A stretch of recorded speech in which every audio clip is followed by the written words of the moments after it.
many angles to your earnings report. Let me get started then with just the net income. If you strip out this one-off, I think you're up 40% for the first half. How is the underlying business, and can that continue moving forward? Thank you, David, for pointing that out. We've had one of our banner years, actually, one of our best years ever. Underlying operating earnings grew by 36%. And more importantly, after the worst effects of COVID in the first half, we had a sharp snapback in the second half. And second half operating earnings grew by 90%. But as you rightly alluded, we have taken a prudent one-off, non-recurring, non-cash impairment charge, particularly with regard to our Olam Palm Gabon operations, which contributed to a 22% drop in reported earnings. We also see prospects of improved market conditions and therefore feel cautiously optimistic about the prospects for the business for the rest of 21. Okay, if that's non-cash, just separately, tell us why your free cash flow, you had quite a bleed in cash. What's behind that? This is largely on account of increasing working capital requirements as a result of the run-up in commodity prices, which began towards the late second quarter, beginning of the third quarter of last year. As you've seen, corn prices have gone up 49%, soybean prices have gone up 42%, wheat prices have gone up 19%, rice prices have gone up 22%. So across the entire agricultural complex, as a result of the coming back from COVID, particularly led by China, we have seen a sharp increase in demand and a surge in demand. And because supply has been constrained for a variety of reasons, and we are looking at very low balance sheet or a very tight balance sheet with very constrained supplies. And as a result of this growth in prices, working capital requirements have been larger. But if you look at the nature of the working capital investments, they're all in liquid, hedged commodity inventory, which can be easily converted into cash at a moment's notice. So we're not particularly concerned at this point in time with regard to that. Sunny, is this a soft commodity super cycle? I wouldn't call that as yet. It is definitely a cyclical recovery from the worst effects of COVID and the multi-year decline in commodity prices that we have seen. As a result, as we are sharply snapping back from the worst effects of COVID-19, we are beginning to see a surge in demand and the supply is not responding. There is also the issue of a weak US dollar, which is always positive for commodity prices. And this time in particular, as a result of the huge fiscal and monetary actions by the various central banks of an unprecedented quantum and the speed with which that was done, it is also becoming an inflation hedge and therefore a reflation trade. So I would expect commodity prices to be elevated. We also have the uncertainty as far as agricultural commodities are concerned with regard to the impact of La Nina, and that is also in the horizon. So I would see elevated cyclical upturn in agricultural commodity prices. To call it another multi-year bull cycle, you should realize that in the last 120 years, we've only had 4 such multi-year bull cycles. I'm not yet prepared to call it a multi-year bull cycle.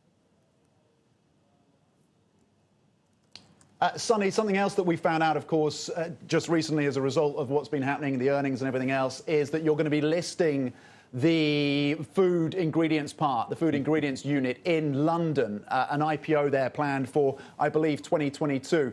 Where are you in the planning for that IPO? Have you engaged banks yet? And why have you chosen London over, for example, Hong Kong or Singapore? The first part of your assertion is right, that we have committed to carving out and listing OFI, one of the 2 new operating business entities in London. One of the 2 operating businesses in a suitable location. So the second part of your assertion about that we have chosen London is not yet determined.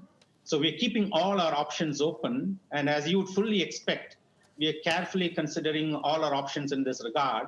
And our objective and criteria in terms of where we will eventually list is clearly going to be determined by which market location or exchange location would offer OFI and understand the OFI business well, because we think it's a very attractive platform for the growing demand for natural, mostly plant-based, on-trend food ingredients that are sustainably sourced and with full transparency and traceability in the supply chain.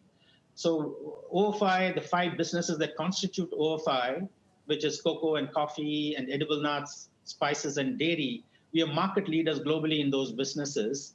And we have a radically different sustainability proposition of credentials and a very strong growth algorithm. And we will choose a venue that will fully reflect and is the best location for expressing this position of OFI. So that determination will be made in the next several months, along with the board and advisors, and we will obviously update the market as and when that determination is made. So all our options are open and on the table at this point in time, and we are excited about the prospect of harnessing and realizing what we think to be significant value in OFI, both for current shareholders as well as new investors we seek to attract in the IPO.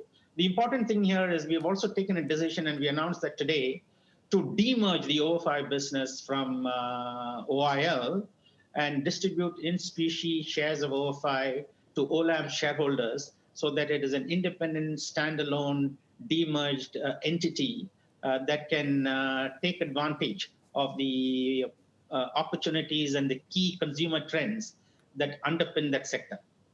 Right.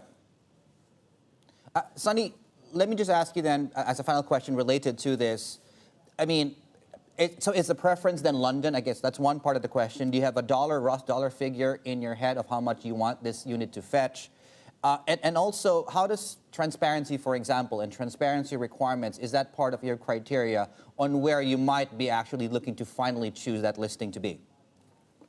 So I'm reconfirming that we haven't made up our minds about London or any other alternative market at this point in time. So we are very carefully considering all of the options for us with the objective and criteria to maximize and get the greatest possible value for OFI's current shareholders and the new investors that we are going to be attracting and all of the stakeholders of that business. So that's the first thing. In terms of the size of the IPO, et cetera, it is too early to announce what that would be. But I would say, given the size and scope of the OFI business, it would be a substantial IPO, and in whichever jurisdiction we list it, it would be a significant IPO in any one of those jurisdictions, and one of the larger IPOs of recent times.